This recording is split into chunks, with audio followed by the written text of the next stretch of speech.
for? I thought you knew.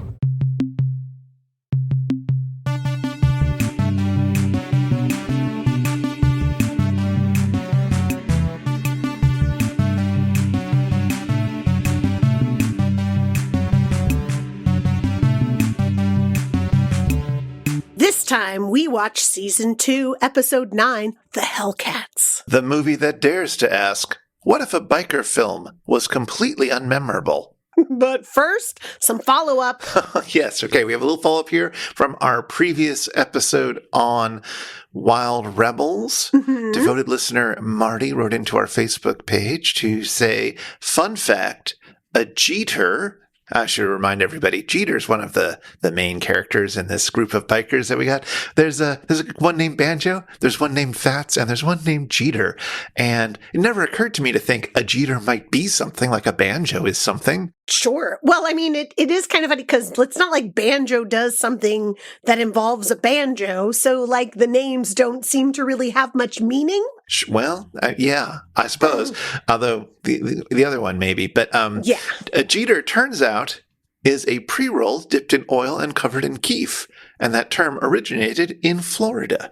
Ooh, little local flavor there for our Wild Rebels. Yes. So I looked into this a bit more. First off, I had to learn about the lingo because, I'm just not cool, I'm afraid.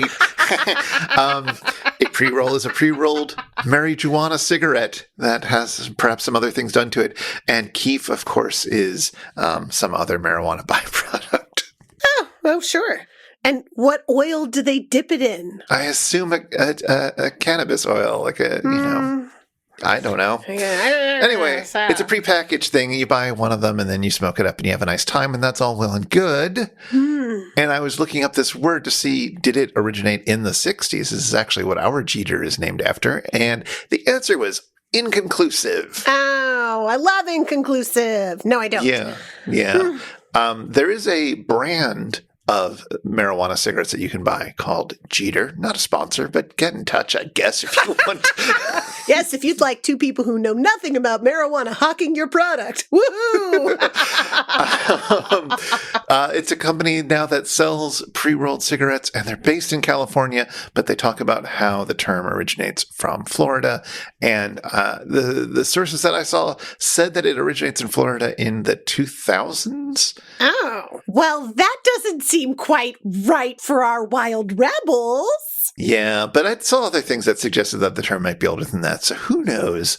I will keep looking into it. Will I? No, I probably won't. But if I stumble across something, I'll do that. And I was going to say maybe I could go. I mean, I'm in Oregon where you do have lots of cannabis dispensaries, and not just for medical purposes, but am I going to go into one of these places and find out if I can purchase a Jeeter? I am not, Chris. I'm sorry, not even for research. It's just not my bag, To all of those out there that is your bag, like you do you, but not for me. What can you do? Yeah. There's also lots of characters named Jeeter throughout literary history, I suppose. Probably. So who knows? Yeah. I know when they were saying Jeeter, all I could think of was Tweeter of Tweeter and the Monkey Man from Traveling Wilburys fame. So I totally had to look up that song and listen to it again. I know, that Bob Dylan, he probably knew a thing or two about Jeeters and Tweeters. That's true. Mm-hmm. Anyway, so that is some fun Jeeter facts. I don't know whether the Jeters are available by you. I doubt they're available in Canada. But, next time you're in California, take a look around for them and don't buy them, because what are you going to do with them? I don't know. What do people do with such things, Chris? I don't know. But I guess instead of talking about that biker movie, we should talk about this biker movie, The Hellcats. All right. This time we watch Season 2, Episode 9, The Hellcats. And we begin with a funeral. The Hellcats have gathered to bury their recently killed leader. But they're not the only ones on the scene.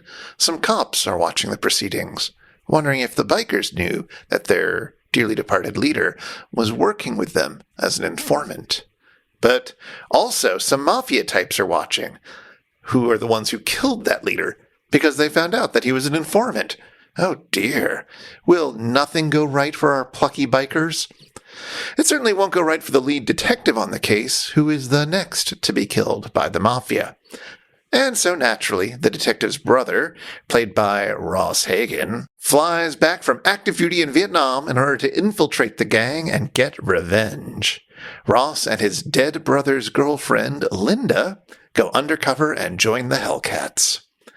There's then an hour or so of hanging out with the Hellcats where nothing of any importance or interest happens. Okay, there's some biker-on-biker violence. Ross is forced to prove his strength by being stretched between two vehicles driving in opposite directions, which is kind of the only thing I remember about this film ever. But blah, blah, blah, blah, blah. It's all a bunch of filler. And eventually the Hellcats are doing a drug run when things go south. A run-in with the cops leads to one of the bikers dying, and she was the one who had all the drugs. So the mafia types demand that the bikers go and retrieve the drugs, and another biker gets caught by the police, and then everybody follows each other and ends up at Mafia HQ, and let me tell you, the mafia are not pleased with how all this is playing out. Head mafia guy takes his prisoners to the docks to let them die on a garbage barge. But one of them has escaped, and she gets the rest of the bikers to join them at the docks, and then Ross and Linda are saved. Epilogue. Turns out the biker who got caught by the cops has told them everything, and while the Hellcats end the movie under arrest, maybe this will help shorten their sentences. Anyway, that's the exciting and incoherent life of bikers according to the Hellcats. The end. Meanwhile, on the Satellite of Love, Joel, Tom, and Crow are in their jammy robes, and they are super sick. Even Magic Voice has a touch of whatever's going around on the SOL, which is mostly tissues, cough, sneeze, yuck. Joel concocts a vapor action potion in Tom's head to clear everyone's sinuses. It works, but it may cause flashbacks, hint, hint, much like I had when Joel read the ingredients, which include Simply Red and UB40. This vapor stuff is really potent. At the invention exchange, the Mads have their hobby hogs out again, and Joel shares an invention that mimics sign language by using a hand connected to a hose connected to a funnel. The Mads don't have an answering invention, Mamma Jamma, but the hobby hogs do let us know today's experiment is a biker film. No! No! No! At movie break, Tom is on his typewriter, which he operates with his feet. Feet? Does Tom have feet? Anyway, he's chronicling today's fight between Crow and himself, which he says came out of nowhere and he got all the blame for. Joel reminds him to remember the good times when he gets mad at Crow, and lo, flashback! Cambot transports us to Joel and the bots doing their best Shatner impressions with disembodied hands on their throats. How does Shatner do it week after week? At the next movie break, Crow is chronicling his thoughts on the fight with Tom with his handy-dandy tape recorder. This is definitely moving into another flashback, but can we just take a second and note what a flashback a tape recorder is unto itself? Crow states that he only fought Tom after every avenue of diplomacy was exhausted and only in self-defense, and Joel gave him all the blame when they got caught. So, flashback to a segment where Joel quizzes the bots on whether things are funny or not funny while floating. Coat? Funny. Sand? Not funny. Woodchuck? Funny. Coming back to the present, Crow acknowledges that the flashback has nothing to do with what he was talking about. Let's see, who hasn't had a flashback sequence yet? Oh, Joel!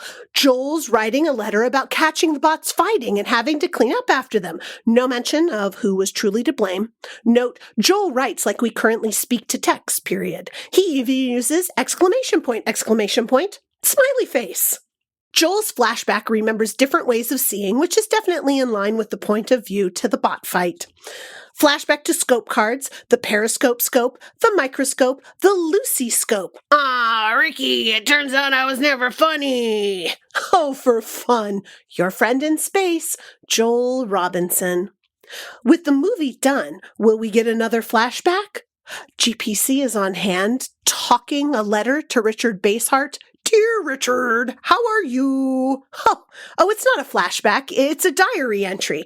And after the bots give GPC some flack for keeping a diary, Joel admits he keeps one. And Crow admits he keeps one. And so does Tom. Oh, bring it in, folks. With a big group hug, there's so much love on the aptly named satellite. Frank asks Dr. F, why can't we know love the way they know love? And Dr. F gives Frank a big hug and they push the button together. What's so bad about feeling good? What do you think, sirs? Now, Charlotte, Yes. while you were giving your little summary there and talking about the old-timey tape recorder, I just had to roll over to the shelf next to me and grab a little something. Stop. Of course you have one within reaching distance. Of course. Why would you not? Wow. I don't know. Some people apparently don't have the love of gadgets that you have. The old-timey gadgets. Because you know what, Chris? We're old-timey too. Yeah, this is one of those little handheld ones. Voice-actuated cassette tape recorder from Realistic, which I think was Radio Shack's brand. Oh my gosh, there's a blast from the past too. Wow. What did you think about the third biker movie? Oh, Chris, it was not a good movie. Okay, I sort of realized that that's the point of the whole Mystery Science 3000 thing, is that they don't choose, the best of movies. But wow, like your summary said, there's like an hour in the middle where nothing happens. And basically, it's just like the director filming people having a party and drinking beer and laying down in the grass and like being mean to each other sometimes, but mostly just ignoring each other. It was like, why? When will the plot start? There was a little plot in the beginning, and then there was a really long break from plot, which is important, I guess. But I just, oh my goodness. I don't understand. I don't understand. It was a different time, I suppose. What did you think? Did you enjoy the movie? No, this movie's boring, and also it's boring. I have no time for this movie, and the episode is fine, but it doesn't have a lot to work with. No, it doesn't sparkle the way that the segments of Side Hackers does, and it doesn't have a kitschy, fun tune like Wild Rebel Cereal. It doesn't bling like those did. No. It is not my favorite of the three. I don't think we should have done it third, Chris. It feels like a real big letdown. Well, they did it third, so we were going to do it third as well. Oh, we don't have to do everything in order. No, we certainly don't. Side Hackers comes the year after this movie. So this is from 1968. Side Hackers is from 1969. Oof. And Wild Rebels is from 1967. So these are all films sort of a year apart from each other, but not in the order that we watched them in. Or the order that MST3K did them in. Gosh, I don't think of Side Hackers as being the culmination of all of these biker movies. Well, it's sort of not. I mean, Easy Rider is the culmination of all these biker movies. I suppose that's true. And I think we're going to talk about some of the other ways that this genre of films sort of fizzled out towards the end of it. We were talking a bit on the Discord about how these biker movies come at the same time as some of the later beach films, right? And generally the narrative is that biker films sort of replace beach films as teeny bop movies. But God, they just have such a different feel than the beach movies. Like the beach movies feel a little bit more, like people having fun, people enjoying each other, people solving things, and kind of moving forward as people. The biker movies don't feel that way. They just feel like they're, I don't know, steeping in awfulness. Exactly. Well, as a friend of the show, Ned, from over on the By the Bywater podcast, said in our Discord, he says, I just love how in the space of a couple of years, you could have wacky dance hijinks in Catalina Caper, and then the same in Hellcats, and it could be almost the same people. Mm-hmm. But Catalina Caper is the same year as Wild Rebels. Like, Catalina Caper is a weird end of the beach movie thing. They'd sort of run out of steam by then. But nevertheless, these are all happening at the same time, and there's such different vibes. Oh, they're way different vibes. Oh my gosh, I'm trying to imagine what Tommy Kirk would have been inside of these movies. And he, like that character that he plays, that kind of clean cut beach vibe, like it never would have played inside of these movies. He would have been so square. Well, I mean, I guess that's what Steve Alamo was trying to be, the Tommy Kirk style person in that, but he wasn't any fun. Tommy Kirk is fun. Well, exactly. And that's why beach movies are going to be better, because they're simply more fun. Well, they're going to be something that we might turn to watch. I'm sure the biker movies did something for the people in the audiences. I'm sure it really reflected the disaffected youth of the time, blah, blah, blah. I guess so. Disaffected youth are just not any fun to watch in retrospect. And it couldn't have been much fun at the time either. Well, I don't want to make it sound like the Hellcats did good box office numbers. Fair enough.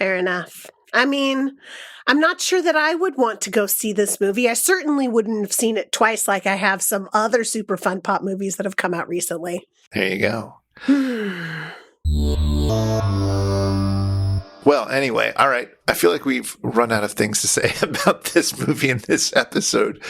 So let's talk about some other biker movies instead, and biker media. This will be our last of the segments on biker media, right? Because we've talked about it for our other two movies inside of this trilogy. Yeah, with Side Hackers, I talked a bit about sort of the history of bikers as a cultural phenomenon. And then in our last episode on Wild Rebels, we talked about some of the classic biker movies that made the genre what it is that people still might talk about today.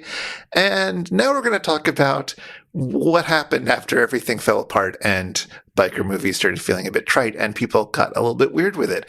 So, for example, we had a bunch of movies with sort of default cishet white male bikers, and we pretty soon start getting movies with women bikers, including this movie. This movie is considered one of the women biker movies, even though it's a mixed biker gang, but it is led by a woman, which is enough to make people excited. And I guess fair enough. I mean, it's sort of led by a woman. You still have the guy who's attached to her who says, we need a new leader. And I know who that's going to be. It's going to be me. And exactly. It's like, but it's not him. No. Well, it also calls into question whether the guy who's being buried in the big opening scene even ever was the leader. Absolutely. And if only this movie cared, we might have some insight into that backstory. I know. But the movie doesn't care. It just wants to give me an hour of like people drinking beer. At least I hope that's beer, right? Isn't that the riff that comes up all the time? There you go. God. So we got biker movies like She-Devils on Wheels. Oh, that sounds exciting. And the Miniskirt Mob from 1968, both of them. Miniskirt Mob was the one that you brought up that had Ross Hagen in it, right? Yes, and the woman who played is his Linda girlfriend. in that movie. Yes. Is it Linda? It's not Linda in that first movie. Oh, I don't know. Inside Hackers, does it matter? It doesn't matter. Linda. There's always a Linda. Linda in biker movies is like Kenny in Gamera films. Oh, there you go. And then there was also in 1971, Bury Me an Angel, which was directed by Barbara Peters, who was the first woman to direct an outlaw biker film. I watched that, not all the way through, I must admit, because it was a little bit difficult to watch because it was very grainy and stuff. It was a bad print. It was a bad print, so I didn't make it to the dramatic conclusion of it. But it's definitely way more. I mean, I was going to say it's way more emotional. It's not emotional in the sense that like everybody's, emoting and sobbing all the time, but it's very much dealing with the death. It's the main character in the very opening scene. There's like this big drug party and they're having a wonderful time. There's, sex and hijinks and whatever. And then the brother gets shot in front of this sister, and she sees it. She sees all of it, and she's traumatized and decides that she's going to enact revenge. But there's this series of her fixing up the bike, denying anybody's help, and then eventually having a couple people come along with her. And then she visits a spiritual person who is totally playing on Native American tropes, and then, is trying to deal with her emotions and the things that she's seen, and people are trying to tell her, like, let this go, it's going to destroy you. Let your anger go, it's going to destroy you. So it's very much about her emotional journey, and it took 25 minutes to get to any scenes of anybody riding bikes. Wow. For a biker movie, that seemed really shocking, right? Yeah. Like the drugs and the sex came up right away, but it took a really long time to get to the biking. Okay, so this movie sounds like it had a bit more investment in the emotional arcs of its characters. Very much so. Yes, and it had people actually, I don't know, talking to each other instead of just drinking. I don't know, there's almost no conversation in the Hellcats. It's people talking around each other, but never to each other. Yeah.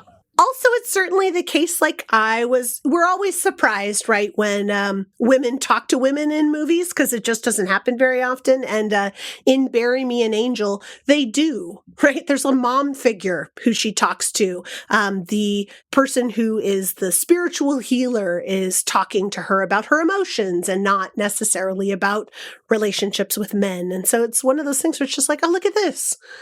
Like, we have an imperfect woman leading the movie who is going on a definite emotional journey, who is trying to deal with her anger. And like her anger just has these huge outbursts at time, and her sadness is there too. It's a difficult watch, though, I'm not going to lie. Well, I'm glad you watched it, at least, and I'm glad to hear that it's doing something a little bit different from these other movies that we saw. So after women were allowed to ride on bikes, other people got movies about riding on bikes, by which I mean other demographics. In 1970, we got The Black Angels, about black bikers. In 1971, we got Werewolves on Wheels, about werewolf bikers. No way! Yep, because why not? Was it a horror film or was it a biker film? Yeah, it's meant to be a mashup of those two genres. Okay. So. That could be really interesting. It could be, and I doubt it was, and I was going to watch it, but I just didn't have the energy or time. Fair enough. There are so many biker films out there. Yes, and so what I did watch instead was the 1972 film about gay bikers called The Pink Angels. So this wasn't just where they were suggesting homoeroticism. Like, this is one where we actually have bikers who are identifying as gay? This is very much, it turns out, a combination of Easy Rider and, let's say, Adventures of Priscilla, Queen of the Desert. Oh my goodness. Where you have a bunch of biker drag queens heading down the coast to LA for a big drag ball. What? And one of their number is going to be competing to be the belle of the ball, so to speak. But being on a bike is so hard on the hair and the complexion. Well, yeah, it's true, but that's what wigs are for. That's true. Okay, fair enough. Yeah, and so we've got these 6 bikers, which are in sidecars. So it's 3 bikes and 3 sidecars, 3 side hacks. And the film is interesting in that it doesn't really make fun of them for being gay. It's kind of on their side. Oh. How so? Well, it's just sort of told from their point of view, and it's. I mean, I don't want to say that these are very good and progressive portraits of gay people, but it's not like, oh, haha, they're gay. Isn't that funny? It's like, this is an interesting way of being an outlaw. I don't know. Maybe I'm just missing the entire, they're making fun of it. But like the kinds of jokes that I expect to see when gay people show up for laughs in movies of this era are not here. They're much more like, we're a family sticking together and having our freedom on the road. And they're not like robbing banks and committing crimes, but they are free and causing pranks. They get approached by another group of bikers who are much more het. And the leader of that group of bikers is Michael Pataki. No, it isn't. JC from Side Hackers shows up. No, it isn't. And in fact, calls out the fact that they're a bunch of side hackers. Is he all butch in this movie instead of being slightly femme like he was in Side Hackers? He is a bit butcher in this movie, but he shows up where the Pink Angels are having a little camp out. They're spending the night, and in order to sort of prove their heterosexual bona fides, so to speak, Michael Pataki's character sort of intimidates them a bit, and one of them runs off to the last town that they'd stopped in and brings a bunch of women who were coded as prostitutes to come and like entertain the boys. Stop! I don't know how I feel about that. Okay, it's not as bad as it could be. Let's put it that way. Sure. I mean, for the 70s, look, yay. Dude, that's not unlike Priscilla, Queen of the Desert. No wonder you compared it to that movie. Yeah, it's not, except it's like really badly done and boring in many ways. Nothing is really happening. A lot of narrative threads occur that don't go anywhere. The jokes aren't terribly funny, but it's still a little bit more interesting to my eye than Easy Rider because of what it's doing, and also because of the ending. Oh, what happens? Wait. Is this where we have to tell everybody there's a spoiler alert in case they want to go watch Pink Angels? Kind of. Okay. Bit of a spoiler alert. Also, bit of a content warning for homophobic violence. So skip ahead a few minutes if you need to. Throughout the movie, there is this like right-wing American general standing in front of a giant Patton-esque flag who is making weird plots that seem completely disconnected to the movie. Okay. Turns out the drag ball is a cover operation that he's running to entrap bikers and gay bikers in particular. And when they show up, he has them lynched.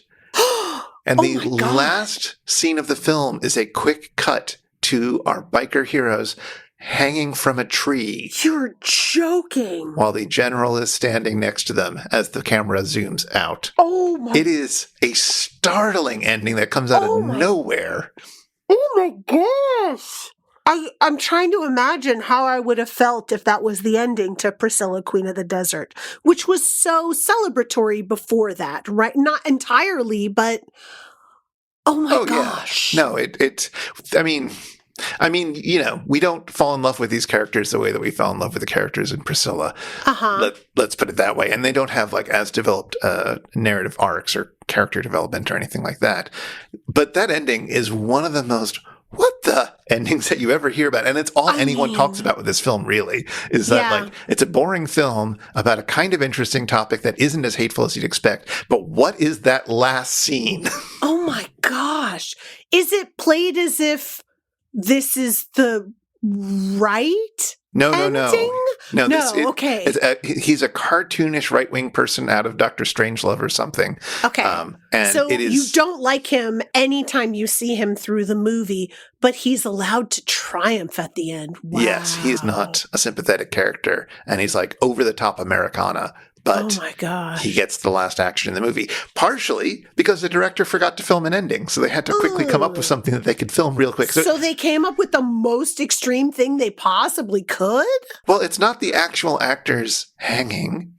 It is just like stuffed bodies. It's kind of obviously stuffed, things. So they only needed to get one actor back, and they didn't do any of the transition scenes between a confrontation and the ending. I don't know.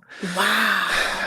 I like the film more than Easy Rider just because it was dealing with a more interesting point of view. But I don't especially recommend anybody run out and watch this movie.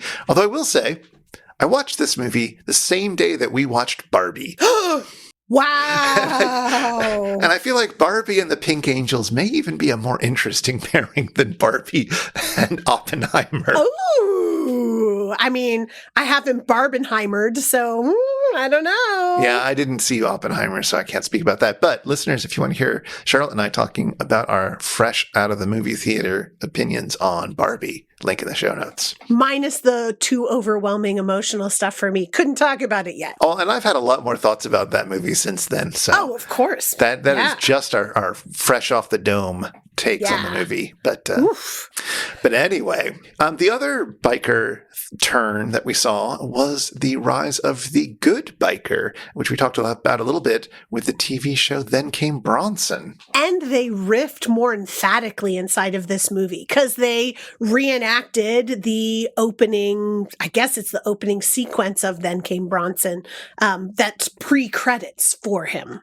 Right. Yeah. So where, Bronson is a person who has had a job, I guess, as a journalist, if I remember correctly, and he's decided to leave his job after the suicide of his friend and travel the world on his friend's bike. And in the opening sequence to the show, he is next to a guy in a station wagon who's clearly commuting, and the guy's like, "Where are you going?" And, Bronson's like, "I don't know, wherever I end up." And the show is all about Bronson traveling around and interacting with people. And I guess when you described it inside of our last episode, I thought of it as a highway to heaven type of thing, right? Or a A-team thing almost, where these people are traveling to different towns and they interact with people and they do work to set things right. And then they're forced to leave and go on to the next thing. They're agents for change wherever they're going. That was the sense I got from it. Yeah, it was like that or Littlest Hobo or anything like that. Yeah. Is it not? Well, I watched a couple of episodes and I didn't have the feeling after either of the episodes that anything had been resolved or made better. I didn't have that emotional oh, and the world's better now that Bronson's been here. So it's just kind of he visited and then he left. Huh. Okay. The first episode, which was the opening episode to the series, I believe, the guest star on it was Jack Klugman, which we all know Crow loves his Jack Klugman. Who doesn't? Am I right? Absolutely, yeah. Mm-hmm. Jack Klugman plays a psychiatrist who, at this mountain resort, it looks very much like it's filmed in the shores of Lake Tahoe or something like that. He's brought all of these children who they don't talk, they're very reserved, they don't interact with other children, they don't actually ever refer to them as autistic, but they're very coded the way that we would see autism now, right? And what this doctor's trying to do, because the medications haven't worked, going to therapy hasn't worked, nothing's worked for these kids. So he's bringing them up to a mountain retreat to do this extreme kind of therapy for them, which, I don't know, it reminded me of, there's a Elvis movie called Change of Habit with Mary Tyler Moore. I know, weird. Is it about a nun? Is she a nun? Yes, Mary Tyler Moore. She is a nun. Okay. In street clothes, and Elvis is a doctor, and they work inside of a poor neighborhood in New York. Is this where In the Ghetto comes from? No, but oh my gosh, it's not a movie where Elvis does a bunch of singing. It's not a musical. Oh, what's the point? So the reason I bring it up is because there is a child who I think we would understand as being autistic now, who doesn't talk and doesn't interact with anybody and is kind of inside of their own shield. And they do this extreme therapy where they hug the child and they physically force touch on them, hugging them and holding them and saying, "I love you, I love you, I love you." And this was a way of curing autism that people thought would work. Where they're forcing physical contact, not in a creepy sort of way, but right, but still, but forcing in somebody a creepy enough sort of way, not in a sexually creepy way, right, in a way where they're forcing somebody to have a tactile experience that they would have avoided because of a aversion to touch. They're forcing them to have a tactile experience. They're forcing love on them, and they do this for hours. Inside of the Elvis movie. And it's the same kind of stuff that's happening in this Then Came Bronson episode, where the character of Bronson is interacting with this kid who they refer to as the runner because he won't stay with the group. And he always wears this helmet because whenever he doesn't get what he wants, whatever the heck that's supposed to mean, he throws a fit and he tries to physically harm himself. So they have this helmet on him so that when he's throwing his head around and everything against the walls and against the floor, he doesn't hurt himself. And, Bronson, when he sees this kid, the very first thing he does is he tries to restrain the kid so that he can't hurt himself. And Jack Klugman's character is just like, no, we're not going to do that. He's getting the reinforcement for his behavior when you do that. What we're going to do instead is we're going to ignore him until he stops. Right. And Bronson's character's like, no, what we need to do is show this kid, affection and love and interact with him as a friend and a human. And it's just like, I'm sitting there watching this going like, oh my God, you're both wrong. But it was trying to, I guess, highlight some of these experimental therapies that were out there for these kids. And in the end, of course, Bronson tries forming this bond with this kid, but the kid keeps running from him. And so Bronson eventually has to turn around, and the kid then decides to start running after Bronson. And of course, triumphantly in the last couple of minutes, he says, stop. Right. The only word this kid has uttered the entire time, and, big breakthrough and all that sort of thing. And so Bronson brings him back to the camp, and now he'll do things like hold hands with Jack Klugman, and he's all better. He's all better. Yeah. So but you don't get the sense that they're all better, because also, like, this kid is a child that's been abandoned by his family. He's a ward of the state. Like, there is no sense that this is really better, other than he's progressed in his therapy, I guess. Well, but Bronson is leaving anyway. Right. Because he has to go on to his next thing. This was just a short stop for him. But you don't have the sense that anything's been fixed. Maybe progress has happened. Maybe it hasn't. But it was such a weird thing for this show to highlight. It's such a weird...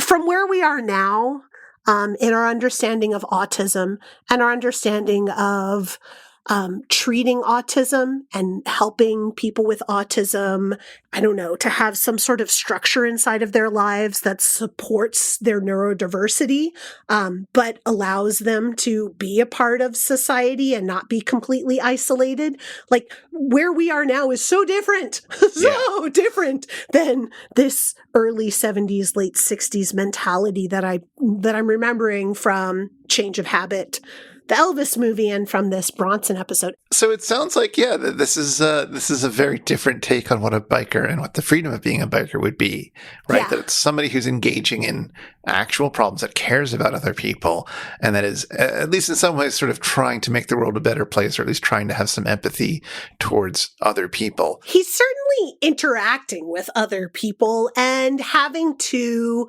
fall into their lives for a little bit because he has no structure of his own, right? Yeah. So it's not like he can bring that kid back with him. No, absolutely. But I mean, compared with the bikers in Side Hackers or Wild Rebels, or even Wild Angels or Easy Rider or so forth, this is somebody who's much more engaged with the world, much less likely to be explicitly racist or wear Nazi insignia, things like that. Agreed, yes. It's a radical re-understanding of what a biker and what being on the road might mean. Sure, but it makes him a loner, right? Like, Wild Rebels and Hellcats and Side Hackers are all about gangs, right? They're about groups of people. And I mean, you have something like JC, the Michael Pataki character, who's like, he's the leader of the gang. He's totally like this cult of personality type thing, but it's still a group of people working together.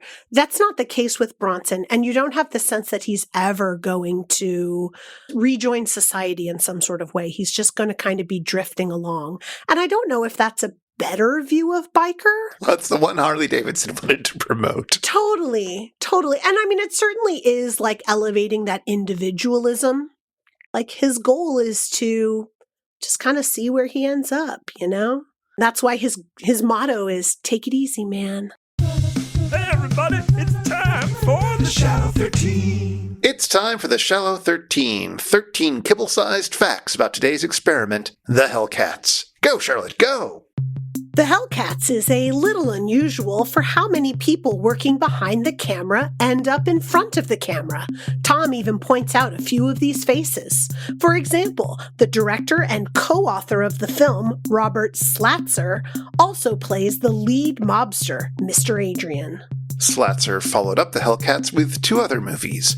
Bigfoot, in which a gang of bikers tries to save some women who have been abducted by a group of Bigfoots, and No Substitute for Victory, a 1971 documentary attempting to shore up support for the Vietnam War, hosted by John Wayne. The Hellcats was produced by Anthony Cardoza, who plays an artist and gets paint dabbed on his face by some bikers. Joel and the bots don't recognize Cardoza's name yet, but they will, as he was also the producer of Coleman Francis's movies, and Bigfoot, and Ed Wood's Night of the Ghouls. He makes cameos in all of those films as well. Hey, here's a fun but pointless fact. Anthony Cardoza grew up in Hartford, Connecticut, fought in the Korean War, and then got a job as an arc welder making jet engines for Pratt & Whitney in East Hartford, in a factory that was more or less across the street from the house in which my mother grew up. And he was still working there when he produced The Beast of Yucca Flats, while my mother was in elementary school down the street. Weird. Anyway, it's not just this movie's crew that showed up on camera. The part of the drug dealer Scorpio is played by Gus Triconis, director of Side Hackers. Tony Larea, who plays Six Pack, was the second assistant director of Side Hackers. It's like they're all family. Tony Larea would later have small roles in Bigfoot and in that Supercock movie we mentioned in our Side Hackers episode, you know, the one starring Ross Hagen and Nancy Kwan about cockfighting in the Philippines. And he had a role in the 1991 Top Gun parody Hot Shots, in which he plays Humphrey Bogart. This film's story, such as it is, was created by James Gordon White, who also wrote the scripts for The Miniskirt Mob and Bigfoot, as well as 1971's The Incredible Two-Headed Transplant, in which Bruce Dern grafts the head of a serial killer onto the body of a man who suffered traumatic brain damage as a child. And this was followed by 1972's The Thing with Two Heads, in which a racist surgeon, played by Ray Milland, has his head grafted onto the body of a death row inmate, played by Rosie Greer. As the tagline reads, they transplanted a white bigot's head onto a soul brother's body. Whee! Okay. Joel's invention this episode is a device which translates what you're saying into, quote, international sign language, which is a thing. It's not what Joel's device is doing, but it's a thing. Sign languages vary by country. Even American Sign Language and British Sign Language are very different. And so there have been attempts to create a kind of Esperanto of sign language for international communication. These attempts have had mixed success. Like with Esperanto, the results would be a new language that people would have to learn in order to understand. But as a fan of international auxiliary constructed languages, I think International Sign is neat. The opening credits play over a splattery, psychedelically colored backdrop, and we get this exchange. You know, it kind of looks like Jackson Pollock did the background paintings. Yeah, after the car accident. Mid-20th century American artist Jackson Pollock was known for paintings where he dripped paint directly onto the canvas. Pollock died at the age of 44 while driving under the influence of alcohol. The crash killed both Pollock and one of his passengers. This episode's random band is Davy Jones and the Dolphins. His name appearing in the credits leads to this fight. Hey, Davy Jones, Before the Monkeys. Oh, You no, like it's Animal not. Yes, it is. It was Before the Monkeys. He would have been about 14. He spelled his name completely different. Sad. So yeah, Joel's right that this isn't Davy Jones from the Monkees, but he's wrong that Davy Jones spelled his name differently. He spelled it like that. And also he's wrong that Davy Jones would have been around 14 since the Monkees TV show was airing the year this movie came out. That said, info about Davy Jones and the Dolphins is harder to come by. They seem to be from Connecticut, and they released a few singles throughout the 60s and into the 70s. At some point, Davy, real name David Liska, started going by David John, playing country music with the Comstock Cowboys. Anyway, you can find the Hellcats songs on Spotify at least. The other random band here is Somebody's Children, and that's children with a Y. They were an LA band fronted by David Allen, and their other big claim to fame, other than this movie, is for accompanying Mae West on her 1966 rock album, Way Out West. The album was a surprise, if modest, success, and Mae became the oldest woman to crack Billboard's Hot 200 album charts at age 72. And finally, there's a scene where two drug dealers are playing some board game, and Tom says, You know, mixing dice with chess really speeds up the game, Karpov. Turns out dice chess is totally a thing, and has been a thing since the early days of chess in the Middle Ages. There are several different versions of dice chess, but one is where you roll a die and make that many moves, which would indeed speed up the game. And that's time.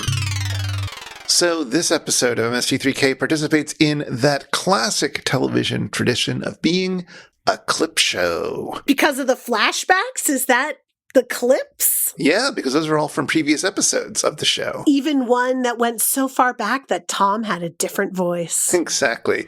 So the three clips are from The Crawling Hand from season 1, Rocket Ship XM, which is the first episode we ever did on this show, and Jungle Goddess. And we haven't done Jungle Goddess yet. So in the Amazing Colossal Episode Guide, Mike Nelson writes about why this is a flashback episode. He says, the flashbacks, which we like to think of as our little tribute to family ties, came about because the entire staff was being flown to New York to meet the people at the Comedy Channel, and our schedule was being cut short. As it turns out, it took just as long to write and shoot the introductory material as it would have to do an entirely new show. Ooh, I guess the only advantage was you only had to have one actor there at a time. I don't think that mattered too much. I think all hands were on deck when they were filming those. Oh, my goodness. Well, I guess they learned a valuable lesson that day, Chris. They never did it again. But yeah, he mentions Family Ties, which certainly did have a lot of clip show episodes. Is that the one that you think of as the clip show-a-rama kind of thing? No, I always think of Golden Girls. I always think of them as cheesecake episodes where the Golden Girls would sit around a cheesecake and then you get to watch clips from old episodes. You say sit around a cheesecake as if they didn't do that in every episode. Those are certainly not the only episodes in which they did it. And I have a little secret, which is that I always loved those episodes. Aw, how come? Well, partially because you got to see the best bits of the old episodes. Yeah. So it's like seeing the funniest bits of 3 episodes in one episode. It was so intense and condensed, and you just got a lot of bang for your buck, so to speak.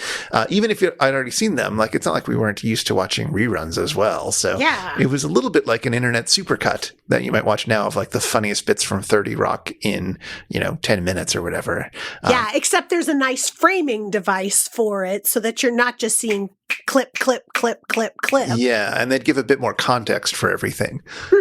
Also, the Golden Girls, unlike most shows, did a weird thing, which is that they had clip show episodes that weren't clip shows. What do you mean? They would have episodes where they'd all sit around eating cheesecake, talking about things that happened in the past. Oh, do you remember that time? Yada, yada, yada. But they were new material that they would film as if it were a clip. Including some of the flashbacks to when Sophia was young and Dorothy was younger, and like all those like scenes back in Brooklyn with Dorothy's father in them as well. We're all new. Like, it's not like there was a 1950s Golden Girls show that they were drawing those clips from. I mean, quite honestly, it seems like that makes sense, right? Because if you and I were to sit around a kitchen table and eat some cheesecake and think back to, remember when blah, blah, blah, blah, blah happened, right? Like, that's not going to be all the things that made it to our hit TV show, Like, some of those are going to be memories that we just haven't filmed yet, I guess. Yeah, I guess so. Or things that we experienced separately. Everything. Yeah, totally. Let me tell you about that time that that reminds me of when I was a kid. Like, I didn't know you when I was a kid, but that doesn't mean I won't share memories with you. And it certainly doesn't mean that we filmed it before. Exactly. So it was very nice. Family Ties also did this a lot. I mean, a lot of shows did this a lot. I don't know if you have any favorite clip shows or shows that did clip shows that you think back on fondly. Or did you, like many people, just hate this thing when it showed up on your favorite shows? I never hated it because it does feel, like you say, like revisiting fun things that happened inside of previous episodes. And it did always feel like, oh, we're remembering other episodes. We're getting to watch other episodes, which, you know, half of the times when I was watching something, it was on something like Nickelodeon or Nick at Night, where they were all reruns, right? They were all going to be things that somebody, you know, that were on 20 years ago, 30 years ago, or something like that. So I don't remember ever being angered by clip shows, but I also don't remember just being like, oh, that clip show was really awesome. Did they do clip shows in order to, like, save time or money or something, the way MST3K was hoping to? Like, oh, we don't have Sophia on set today. Let's do a clip show. Oh, absolutely. I mean, it was more the case that, like, clip shows could be done really fast. So my understanding is that for something like the Golden Girls, they would film the bumper segments after one of the regular filming days so that everybody could get a week off. Oh. Gosh, that is nice. So that would save some money, and that would, you know, they had to do like 22 episodes a year. It was a huge ask. Lot. Yeah, It's exactly. True. So that was that. There's a article that I'll link to in the show notes that does an interesting taxonomy of TV clip shows that talks about the different kinds, including the Golden Girls kind that we talked about, or the Family Ties kind. But also, sometimes a show would do it because they had a milestone, like their 100th episode. Seinfeld does a special, let's look back at the good times. Sometimes it's tied to like the series finale where they just show all the memories of what has gone on. And the fake clip shows, which Golden Girls did in one sense, but then shows like Community would do in another sense where they just use that as an excuse to do some of their elaborate meta humor that show was so well known for. Oh, elaborate meta humor. That's what we're interested in these days on our television. But when I was looking up this, I found it fascinating that like some people are simply too young to understand this. I don't know why they're watching the Golden Girls on DVD, but like they get irrationally frustrated with clip shows. They were like, why are there clip shows when you could just watch the other episodes? Blasphemy. There was a time when we couldn't. Exactly. Unless you were a real devotee who was videotaping everything and watching them again and again. Yeah, you had I certainly don't know anybody like that. Yeah, I mean, I was doing it for MST3K, but I certainly wasn't doing it for the Golden Girls. True. Anyway, kids today don't know how good they have it. Do they have it good, though? Isn't a clip show a work of art in some ways? A clip show can be done artfully, but it's probably best if a show is structured so that it doesn't have to have a clip show. Oh, we don't have to have 22 episodes in a season. We can really just do 7 or 8 really good ones and then walk away. Exactly. We've talked a lot about the Hellcats this episode, a very compelling movie and episode that is worth all of the attention that we paid to it. Is it though, Chris? Well, you saw how much attention we paid to it. Anyways, That's I wonder true. if there's one more thing about this episode that you want to talk about. Okay, so in the scene where they're playing chess with dice and all that, and you're seeing Scorpio has a little, it's kind of like a rectangular thing that he puts up to his eye and he holds to the light. Do you remember seeing that? I remember seeing it in the movie, yes. So I think what that is a picture viewer, kind of like a viewfinder, but like a mini version that you could have on your keychain. And I remember getting those at amusement parks. So have you ever had one of these keychain viewer things? I don't think I have. I've looked up some pictures of them, and I don't think I had them. I got the impression in the movie that he's looking at a picture of a naked lady. Sure, I mean... That's just sort of the vibes he was given at that moment. Like, he wasn't doing anything rude, but... Sure, he seems like a pretty nefarious fellow. I mean, he does not seem like he's going to be doing something that is kosher and above board in that moment, right? I mean, he's playing chess with dice, for God's sakes. That's just weird. They're not playing chess. That's super not chess that they're playing. But anyway... I don't know. I tried to figure out what board game it was, and I couldn't.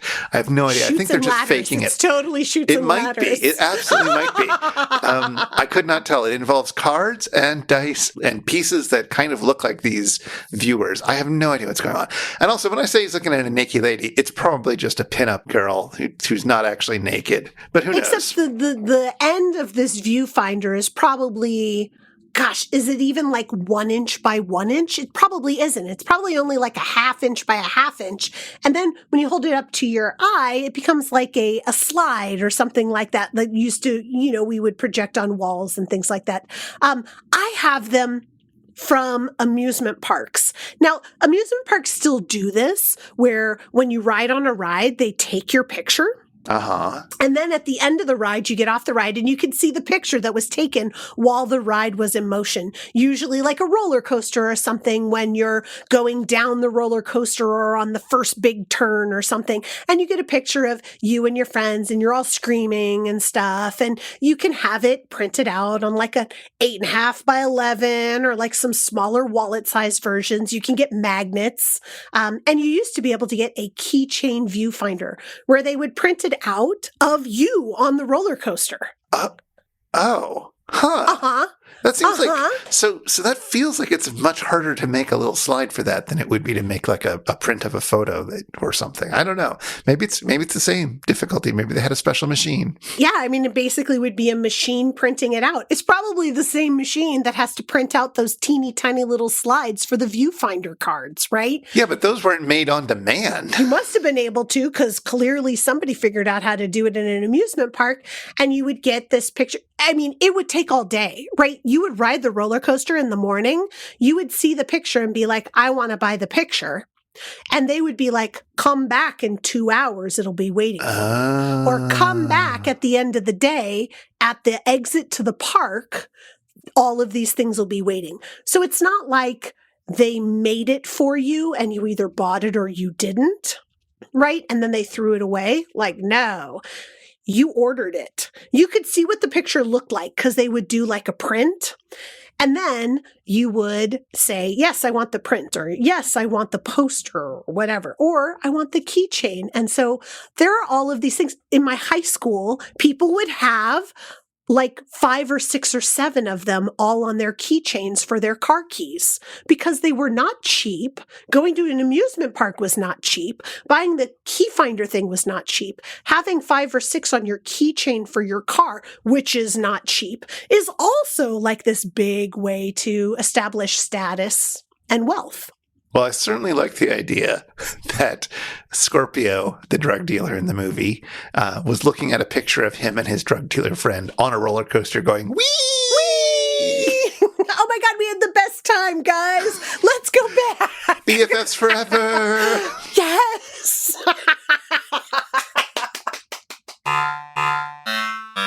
If you've been affected by the issues on this show, if you're as tired of biker movies as we are, or if you'd like to ask us anything, get in touch with us. Our website is itsjustashow.com, and Twitter is finally dead. But our email is info@itsjustashow.com, and we'd love to hear from you.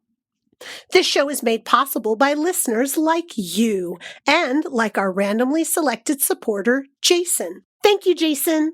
For as little as $1 an episode, you can be like Jason and help us research and record this show. You can join us in a friendly Discord, and you can listen to all our superfan bonus bits. Find out more at itsjustashow.com/Patreon or patreon.com/itsjustashow. And if you want to follow up on anything that was mentioned today, you'll find links in our show notes at itsjustashow.com/episode/137. Chris, I don't want to watch another biker movie. What? Please don't make me watch another biker movie. But the werewolves. I'm tempted, but not enough. Not enough. All right. Well, the summer of biker movies has come to its conclusion. And as the bikes shimmer off in the distant hot streets, we will turn our eyes to something else. Hey, Charlotte, remember how a couple days ago we were in Philadelphia and we went to MST3 Con? Yeah, that was awesome at the Colonial in Phoenixville. It was a good time. And one of the Yeah. episodes that we got to see there was season 13, episode 8's The Batwoman. That was so much fun. Are we going to do that one next? No. Yeah, of course we are. Oh, okay. Excellent. Well, we'll look forward to that. But until then... Quick, everyone. Put the living room furniture in a circle. Uh-oh. Yep, that's Jesse Helm's Angels. Take it away, Theme Squad.